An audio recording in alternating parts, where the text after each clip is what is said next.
Hey, Rainbow here. How are you? This is kind of a different one. I started off today, I was going to make a video kind of asking people what they want. I can do more than just, this Ducati. I can go test ride different motorcycles. I can keep it about this and other things. I actually started putting a video together. I went and recorded everything. It was like a moto vlog. And I started putting it together in post-production, and I just canned it because I didn't think it was as good as it should be for you folks.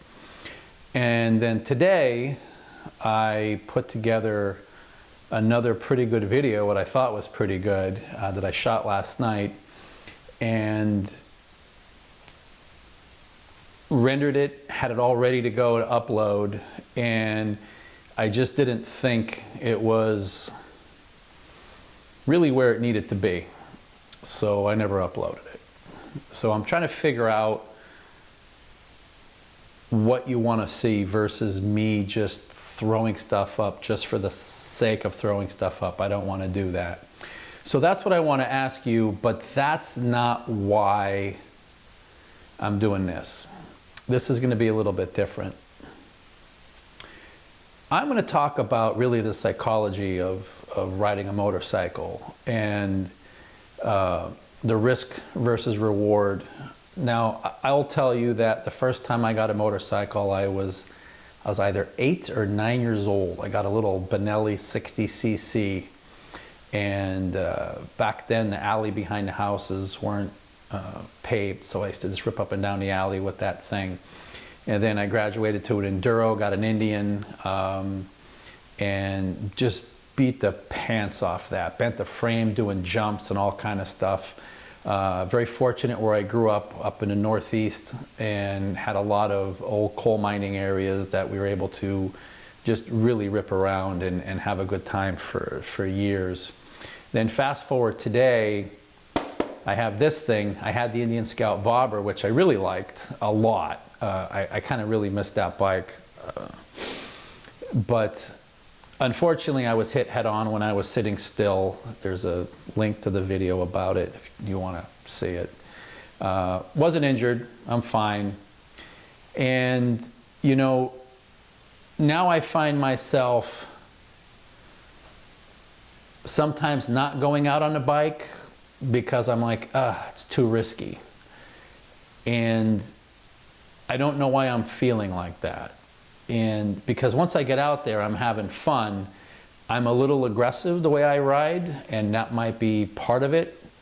But now that I've had someone just blatantly just ram right into me head on, I'm kind of like very leery at all intersections. Like every single intersection, I'm practically cringing. So I find myself riding on the highway more. And if anyone knows anything about Route 95, well, State Highway 95 or Interstate 95 in South Florida, it's a nightmare, and it's dangerous on its own. But I actually feel safer because I am void of intersections. But I also have another problem, there.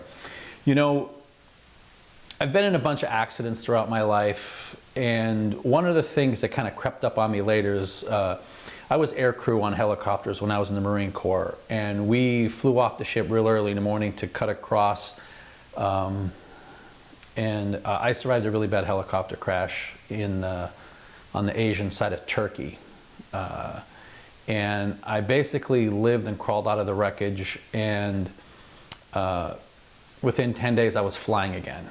And not thinking anything of it, and of course I was young. And it really wasn't until about 20 years later, when I was working as a flight paramedic on a trauma helicopter, that it started to really affect me. So these are some of the things that I'm just bringing up, just kind of talking about. It's a little bit personal, I know. It's probably not why anyone signed up here or subscribed, but it's the reality of the risk. It's risky to be in a helicopter. It's risky to ride a motorcycle. And when you have something like this, that I've had this thing up to 142 miles an hour, knew I had plenty more room left to take it, and was kind of like, I'm running out of room, I better slow it down. no reason to ride like that unless you're going to be on a track or something. But, you know, this is a great bike. It has a lot of oomph behind it, 170 horses if you ever get it up to that point. And it can be sometimes just a little bit scary. So I'm just wondering if some of you, or all of you, whoever, can kind of tell me some of your experiences that you've had with motorcycles, and how you kind of dealt with things. Now, I've had this thing for a little over a month, and I have about 4,500 miles on it.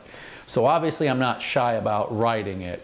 But today in particular, I took it to the beach, went out on the beach for a little bit, drove it back, parked it. I had actually planned on taking a long trip this weekend, and just didn't do it. And then tomorrow, I don't know what I'm going to do.